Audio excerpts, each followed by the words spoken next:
hoe is dat nou dat je in een jaar inderdaad wat wisselt van Mirella's? Ja, dat gebeurt je dan. De ene keer nam een Mirella het initiatief om te stoppen. Dat is een paar keer gebeurd. En ik heb ook wel een paar keer het initiatief genomen om ermee te stoppen. Dat kan gebeuren.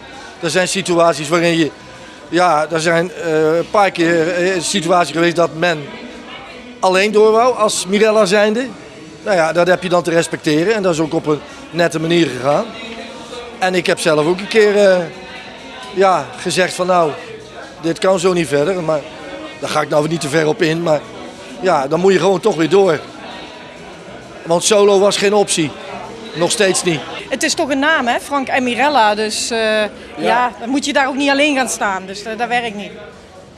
Je zegt wel, de laatste single heeft het ook goed gedaan. Maar komt er misschien nog wat nieuws richting het jubileum?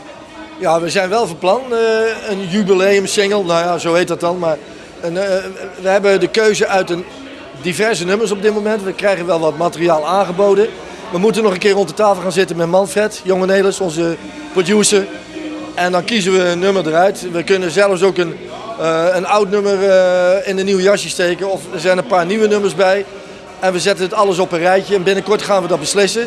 En ik denk wel dat we een beetje dubbele single uitbrengen als het ware. Zoals we het eigenlijk vroeger in het 45 toeren tijdperk ook deden. Een A en een B kant.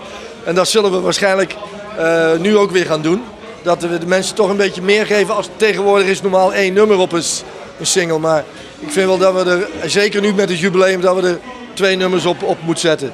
Voor de mensen die naar dat jubileum willen komen, waar zijn de kaarten te koop? Via de Stadsschouwburg. Dus de Kring in Roosendaal. Die hebben een internetsite. Die kun je ook vinden op Facebook. En daar staat alle informatie op. Dus daar kunnen ze, telefoonnummer kunnen ze bellen, reserveren. Ja, noem het maar op. Maar het is allemaal duidelijk als je naar de site gaat van de Kring in Roosendaal.